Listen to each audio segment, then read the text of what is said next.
Kylie with Punks for Progress. In today's video, I'm going to do something that I probably should have done in the very first video of this series, but I'm going to talk about how a woman can become pregnant. And we're going to compare my simple explanation of this to the blatant ignorance of a lot of politicians who make legislation about women's health, women's rights, and abortion. Now, I will say that a lot of today's video also has to do with men's rights and men's choice to get a woman pregnant or not. So hopefully that will ramp up popularity of the topic. We'll see. So I won't bore you with the mechanics of heterosexual sex, so we're just going to jump to sperm, eggs, and the uterus. And the important interactions between the two if one were to become pregnant. And there's two terms and their definitions that are important to understand, especially as you assess your own opinion about abortion. And we'll see how these definitions affect politicians' legislation. So the first term is fertilization, and that is when a sperm and an egg come in contact and the sperm permeates that egg cell wall and the DNA start mixing. The second term is implantation, which is when that fertilized egg, after the sperm has implanted into that egg, now that combined cell implants into a piece of the woman's body to start receiving nutrients and blood supply and have a space to grow. So, birth control methods that currently exist and are available to women disrupt both of those processes, fertilization and implantation. Now, for me personally, methods that disrupt both of those phenomenons are fine with me, whatever doesn't make me pregnant. As I expel an egg from my ovary, and if it is never implanted by a sperm, it will eventually be expelled through my vagina and end up in the toilet or in my panties or on a piece of toilet paper.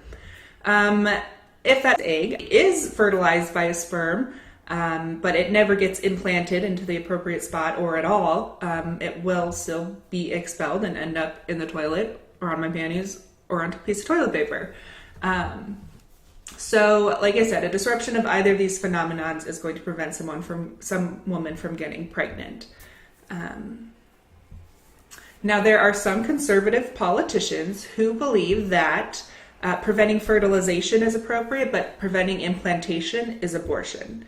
And some of these conservative politicians are informed about the difference between these definitions, and some conservative politicians are not, but they still have a very strong opinion about it and try to pass legislation preventing access to birth control methods that prevent implantation. So we are going to watch a clip by John Becker. He is He's in the state House of Representatives in Ohio, and he sponsored a bill in Ohio this year, 2019. I think it's House Bill 182. So this is him conducting an interview, I guess spontaneously, about this bill. So let's take a look. The idea of the bill is it prevents insurance companies from paying for abortion services.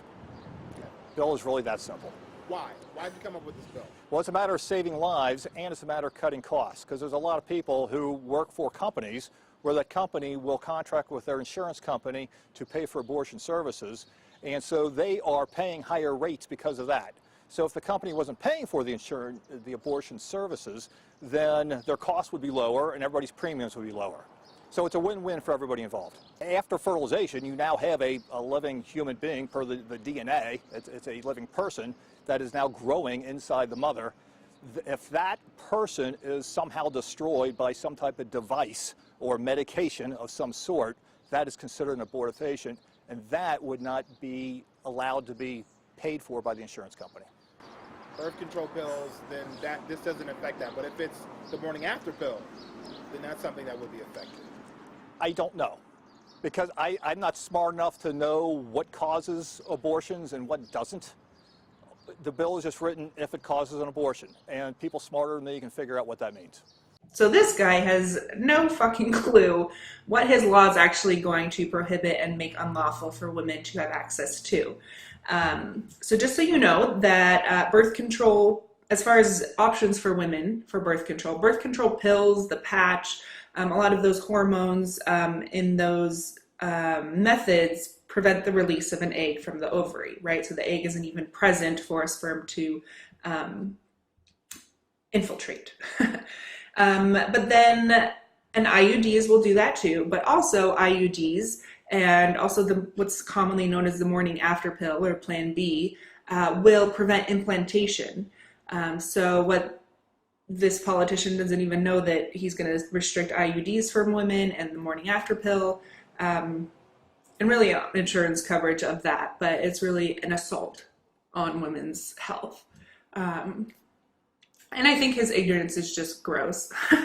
And I want to show you how easy it is. A 2-minute internet search and you will be completely educated on what abortion is. So for this politician who's an elected official trying to pass laws restricting women's health,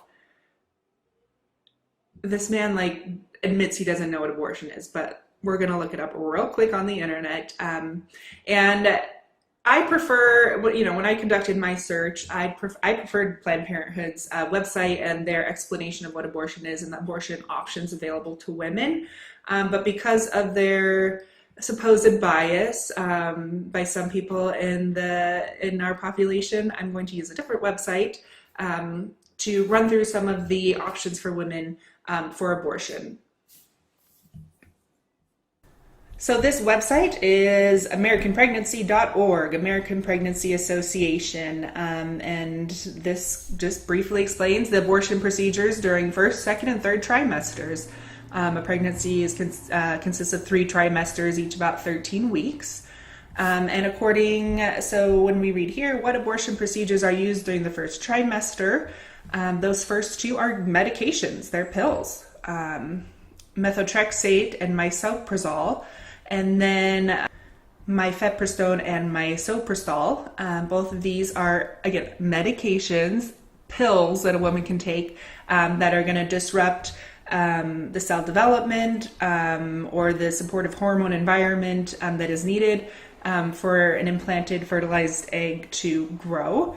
And then that second pill is going to help expel that cluster of cells. Also available during the first trimester, manual vacuum aspiration and aspiration. Now, according to this website, the only medication-based abortion procedures are not an option during the second trimester. Dilation and curettage, dilation and evacuation, and induction abortions are available. And then during the third trimester, induction abortions and dilation and extraction are available. So it's easy to see what abortion is just by a quick internet search, which this politician has not done. And yet he's passing laws. So I think it's important to reiterate that especially during the first trimester, a woman should have access to a pill that can cause an abortion to prevent her from becoming further pregnant and producing a fetus and having a child and having that responsibility the rest of her life. And it really angers me that the media has accepted the image and is spreading the image of abortion clinics as being these bloody, horrible surgical clinics where these half babies are being sold onto the black market and women have their abdomens cut open. There is no surgical procedure for abortion where the abdomen is cut open. It's all transvaginal if you are even having a surgical procedure. But like we can see, there are 2 medications available and approved by the FDA to be given that cause an abortion. And so when people and states and politicians say they want to close abortion clinics, they are conveying this image of bloody, horrible surgical centers when really it's just a doctor's office that prescribes these pills. Whatever. So in the last little bit of this video, I do want to talk about these abortion-inducing medications. and how they are approved and recommended by the Food and Drug Administration, the FDA, but then how states have passed laws that restrict access to these medications. So basically, instead of states focusing all attention on closing abortion clinics, they are restricting the ways in which these medications can be prescribed by restricting who prescribes them and how they're administered, which is going to restrict access from a lot of women. So the Food and Drug Administration has approved these medications for abortion. And the Food and Drug Administration has said that not only can medical doctors prescribe this medication, but it is safe for mid-level providers to prescribe this medication.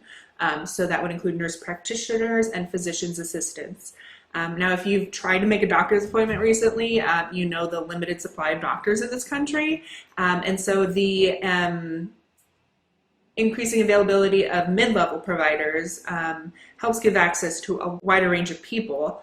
And so the fact that the Food and Drug Administration has said that it's safe for these mid-level providers to prescribe it is great news for women. Means we don't have to try to reserve the precious time of a doctor to get this prescription for these medications.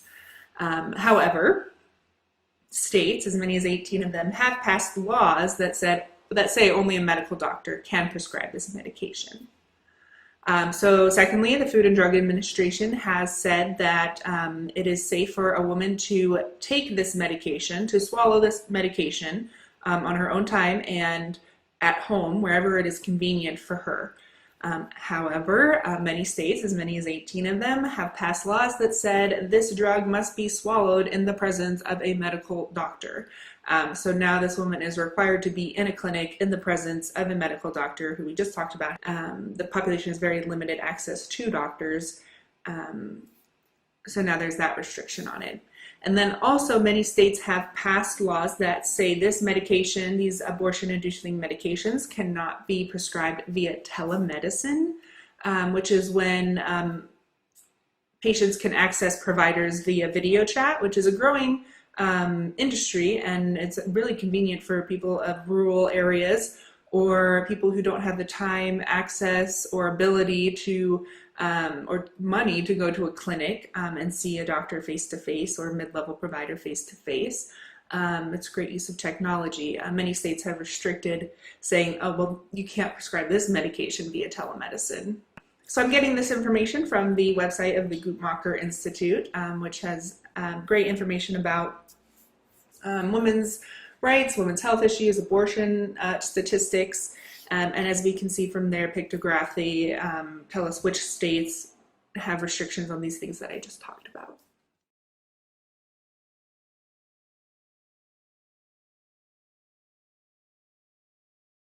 So to wrap up, I hope you're a little smarter about the women's body and the mechanisms that must take place in order for women to get pregnant, and our tools to help us that we have supposed the ability to have access to prevent pregnancy, but then what states are doing to restrict that.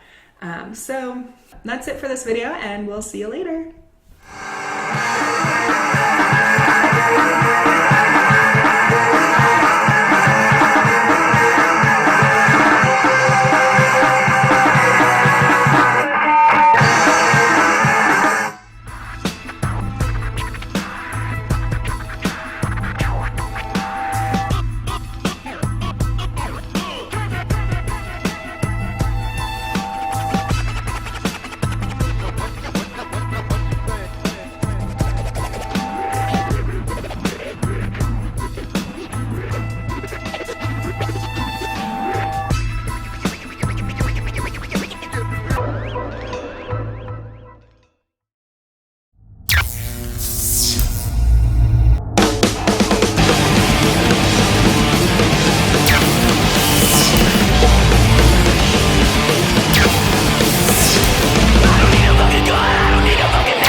Bye.